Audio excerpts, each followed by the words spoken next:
Hello ನಮಸ್ಕಾರ. ನೀವೇನಾದರೂ ಅರುಣಾಚಲಂಗೆ ಹೋಗೋ ಪ್ಲಾನ್ ಮಾಡ್ತಿದ್ದೀರಾ? ಜಸ್ಟ್ 1000 ರುಪೀಸ್ನಲ್ಲಿ ಬ್ಯಾಂಗ್ಳೂರಿಂದ ಅರುಣಾಚಲಂಗೆ ಹೋಗಿ ಹೇಗೆ ಬರೋದು ಅಂತ ಹೇಳ್ತೀನಿ. ಈ ವಿಡಿಯೋನ ಪೂರ್ತಿ ನೋಡಿ, ಹಾಗೆ ನಮ್ಮ ಚಾನಲ್ನ ಸಬ್ಸ್ಕ್ರೈಬ್ ಮಾಡ್ಕೊಳ್ಳೋದು ಮರಿಬೇಡಿ. ಅರುಣಾಚಲಂ ಟೆಂಪಲ್ ಬಂದು ತಮಿಳುನಾಡಿನ ತಿರುವಣ್ಣಾಮಲೈ ಡಿಸ್ಟಿಕಲ್ಲಿದೆ. ಬ್ಯಾಂಗ್ಳೂರಿಂದ 210 ಕಿಲೋಮೀಟರ್ಸ್ ಇದೆ. ನೀವು ಇಲ್ಲಿಗೆ ಪ್ರೈವೇಟ್ ವೆಹಿಕಲಲ್ಲಿ ಕೂಡ ಆದರೂ ಹೋಗ್ಬೋದು, ಅಥವಾ ಬೈ ಬಸ್ ಕೂಡ ಹೋಗ್ಬೋದು. ಬ್ಯಾಂಗ್ಳೂರಿನ ಸ್ಯಾಟಲೈಟ್ ಬಸ್ ಸ್ಟ್ಯಾಂಡ್ ಇದ್ದ KSRTC ಬಸ್ ಹಾಗೂ ತಮಿಳುನಾಡು ಬಸ್ ಬೇರೆ ಹಾಫ್ ಅನ್ ಅವರ್ಗೆ ಅವೈಲೇಬಲ್ ಇರುತ್ತೆ. ಒನ್ ಸೈಡ್ ಟಿಕೆಟ್ ಪ್ರೈಸ್ ಬಂದ್ಬಿಟ್ಟು ಅಪ್ರಾಕ್ಸಿಮೇಟ್ 250 ರುಪೀಸ್ ಇರುತ್ತೆ ಅನ್ಕೊಳ್ಳಿ. ಬೋತ್ ಸೈಡ್ 500 ರುಪೀಸ್ ಕವರ್ ಆಗುತ್ತೆ. ಅರುಣಾಚಲಮಲ್ಲಿ ಇಳಿತಾ ಇದ್ದಾಗ ನೀವು ಬೇಕಿದ್ರೆ ರೂಮ್ಸ್ನ ಬುಕ್ ಮಾಡ್ಕೋಬಹುದು. ರೇಂಜ್ ನಮಗೆ 500 ಇಂದ ಸ್ಟಾರ್ಟ್ ಆಗುತ್ತೆ. ಸೀಸನ್ ಮೇಲೆ ಡಿಪೆಂಡ್ ಆಗುತ್ತೆ.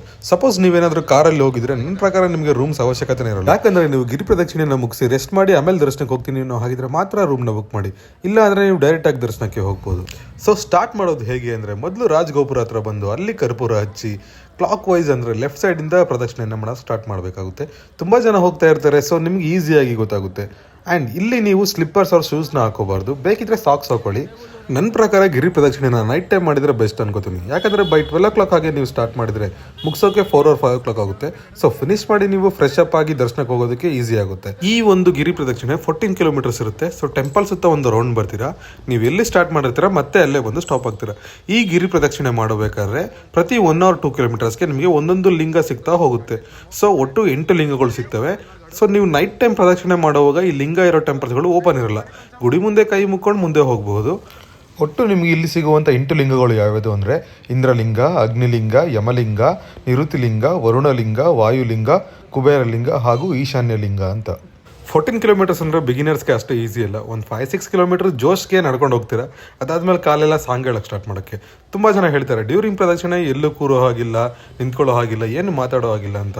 ಬಟ್ ಅಷ್ಟು ಸ್ಟ್ರಿಕ್ಟಾಗಿ ಜಾಸ್ತಿ ಯಾರು ಫಾಲೋ ಮಾಡಲ್ಲ, ಕೆಲವೊಬ್ರು ಮಾಡಬಹುದು. ಮಿಡಲಲ್ಲಿ ನಿಮಗೆ ಫುಟ್ ಮಸಾಜ್ ಎಲ್ಲ ಸಿಗುತ್ತೆ, ನಿಮ್ಮ ಇಷ್ಟ ಮಾಡಿಸ್ಕೋಬೋದು. ಆಲ್ಮೋಸ್ಟ್ 10 ಕಿಲೋಮೀಟರ್ಸ್ ಆದಮೇಲೆ ಮಿಡಲಲ್ಲಿ ನಿಮಗೆ ಮೋಕ್ಷ ಮಾರ್ಗ ಅಂತ ಒಂದು ಗುಡಿ ಸಿಗುತ್ತೆ. ಈ ಒಂದು ಗುಡಿಯ ಒಳಗಡೆಯಿಂದ ಹೋಗಿ ಹೊರಗಡೆ ಬಂದರೆ ನಿಮ್ಮ ಎಲ್ಲ ಪಾಪಗಳು ಕಳೆದು ಹೋಗಿ ಮೋಕ್ಷ ಸಿಗುತ್ತೆ ಅಂತ ಇಲ್ಲಿಯವರ ನಂಬಿಕೆ. ಈ ಒಂದು ಗುಡಿಯ ಬಗ್ಗೆ ಒಂದು ಇತಿಹಾಸನೇ ಇದೆ, ಅದನ್ನು ನೆಕ್ಸ್ಟ್ ವೀಡಿಯೋದಲ್ಲಿ ನಿಮಗೆ ಹೇಳ್ತೀನಿ. ತುಂಬ ರಶ್ ಇರುತ್ತೆ, ಬಟ್ ಎಷ್ಟೋ ಜನ ಬೇಗ ಪ್ರದಕ್ಷಿಣೆ ಮುಗಿಲಿ ಅಂತ ಮೂವ್ ಆಗ್ತಾ ಇರ್ತಾರೆ. ಸೊ ಹಾಗೆ ಈ 8 ಲಿಂಗಗಳ ದರ್ಶನ ಮುಗಿಸಿ 14 ಕಿಲೋಮೀಟರ್ ಪ್ರದಕ್ಷಿಣೆ ಮುಗಿಸಿ ಮತ್ತೆ ಟೆಂಪಲ್ ಹತ್ರ ಬಂದರೆ ಇಲ್ಲಿ ನಿಮಗೆ ರಿಫ್ರೆಶಿಂಗ್ಗೆ ಅಂತ ಬಾತ್ರೂಮ್ ಫೆಸಿಲಿಟೀಸ್ ಎಲ್ಲ ಥರ ಇದೆ. ಇಲ್ಲಿ ಫ್ರೆಶ್ ಅಪ್ ಆಗಿ ನೀವು ದರ್ಶನಕ್ಕೆ ಹೋಗಬಹುದು. ಈ ಟೆಂಪಲಲ್ಲಿ ಒಟ್ಟು 9 ಗೋಪುರಗಳಿವೆ. ನೀವೇನಾದರೂ ಜನರಲ್ ಆಗಿ ಫ್ರೀ ದರ್ಶನ ಹೋಗ್ತೀರಾ ಅಂದರೆ ಈಸ್ಟಲ್ಲಿರೋ ರಾಜ್ ಗೋಪುರ ಮುಖಾಂತರ ಹೋಗ್ಬೋದು. ಸಪೋಸ್ ನಿಮಗೆ ಏನಾದರೂ ಸ್ಪೆಷಲ್ ಎಂಟ್ರಿ ಬೇಕು ಅಂದರೆ ನಾರ್ತ್ ಗೋಪುರದಲ್ಲಿ ನೀವು ಸ್ಪೆಷಲ್ ಎಂಟ್ರಿಗೆ ಹೋಗ್ಬೋದು. ಸ್ಪೆಷಲ್ ಎಂಟ್ರಿ ದರ್ಶನ ಕಾಸ್ಟ್ ಬಂದ್ಬಿಟ್ಟು 50 ರುಪೀಸ್ ಪರ್ ಪರ್ಸನ್ ಇರುತ್ತೆ. ನಾನು ನೋಡಿದ ಹಾಗೆ ಸ್ಪೆಷಲ್ ದರ್ಶನಕ್ಕೂ ನಾರ್ಮಲ್ ದರ್ಶನಕ್ಕೂ ಜಾಸ್ತಿ ಡಿಫರೆನ್ಸ್ ಏನಿರಲಿಲ್ಲ. So half an hour to 1 hour difference ಇತ್ತು ಅಷ್ಟೇ. ಸೊ ಸ್ಪೆಷಲ್ ಡೇಸಲ್ಲಿ ಸ್ಪೆಷಲ್ ಇವೆಂಟ್ಸ್ ಇದ್ದಾಗ ಬೇಕಾದರೆ ನೀವು ಸ್ಪೆಷಲ್ ದರ್ಶನಕ್ಕೆ ಹೋದರೆ ಬೆಟರ್ ಅಂತ ಅನಿಸುತ್ತೆ. ದರ್ಶನ ನಿಮಗೆ ನಾರ್ಮಲ್ ಡೇಸಲ್ಲಿ 2 to 3 hours ಆಗುತ್ತೆ. ಆದರೆ ಸ್ಪೆಷಲ್ ಡೇಸಲ್ಲಿ 6 to 8 hours ಆಗುತ್ತೆ. ಒಳಗಡೆ ಟೆಂಪಲ್ ಮಾತ್ರ ತುಂಬ ಹ್ಯೂಜ್ ಆಗಿದೆ. ನೀವೇನಾದರೂ ಗಿರಿ ಪ್ರದಕ್ಷಿಣೆ ಮಾಡಿ ಟಯರ್ಡ್ ಆಗಿದ್ರೆ ಟೆಂಪಲ್ ನೋಡೋಷ್ಟು ತಾಳ್ಮೆ ನಿಮ್ಗೆ ನಿಜವಾಗ್ಲೂ ಇರಲ್ಲ, ಯಾಕಂದರೆ ಕಾಲು ನೋವು ಆಗಿರುತ್ತೆ.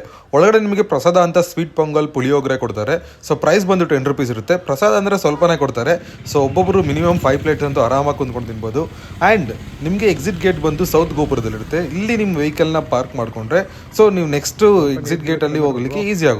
ಅರುಣಾಚಲಂ ಅನ್ನೋ ಒಂದು ಪ್ಲೇಸ್ ಇದೆ. ಇಲ್ಲಿಗೆ ನಾವು ಹೋಗಬೇಕು ಅಂತ ನನಗೊಂದು ಐಡಿಯಾ ಬಂದಿದ್ದು ಚಗಂಟಿ ಕೋಟೇಶ್ವರ ಅವರ ಪ್ರವಚನ ಕೇಳಿದ್ಮೇಲೆ. ಇವರು ತುಂಬ ಜನಕ್ಕೆ ಗೊತ್ತಿರಲ್ಲ, ಬಟ್ ಈ is most famous around Andhra ಸೈಡಲ್ಲಿ. ಅರುಣಾಚಲಂಗೆ ಹೋಗಿ ಬಂದಮೇಲೆ ನಿಮ್ಗೊಂದು ಸ್ಯಾಟಿಸ್ಫ್ಯಾಕ್ಷನ್ ಅನ್ನೋದು ಖಂಡಿತವಾಗ್ಲೂ ಸಿಗುತ್ತೆ. ಸೊ ನೀವೇನಾದರೂ ಪ್ಲಾನ್ ಮಾಡ್ತಾ ಇದ್ರೆ ಖಂಡಿತ ಹೋಗಿ ಈ ಪ್ಲೇಸ್ ಬಗ್ಗೆ ಫಸ್ಟ್ ಟೈಮ್ ಕೇಳ್ತಾ ಇದ್ರೆ ಅಕಾರ್ಡಿಂಗ್ ಟು ನನ್ನ ವೀಡಿಯೋನ ಫಾಲೋ ಮಾಡಿ ಈಸಿಯಾಗಿ ಹೋಗಿ ಬರ್ಬೋದು.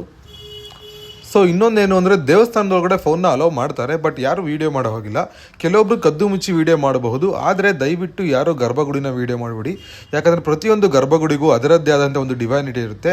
ಇದನ್ನು ಕ್ಯಾಪ್ಚರ್ ಮಾಡೋದಕ್ಕಿಂತ ಅಲ್ಲೇ ನಿಂತು ಬರಿಗಣ್ಣಲ್ಲಿ ನೋಡಿ ಖುಷಿ ಪಡಿ ಅಂತ ನಾನು ಹೇಳ್ತೀನಿ. ಸೊ ಇದೇ ರೀತಿ ಒಳ್ಳೊಳ್ಳೆ ಕಂಟೆಂಟ್ ಇರೋ ವೀಡಿಯೋಸ್ಗೋಸ್ಕರ ನಮ್ಮ ಚಾನಲ್ನ ಸಬ್ಸ್ಕ್ರೈಬ್ ಮಾಡ್ಕೊಳ್ಳೋದು ಮರಿಬೇಡಿ.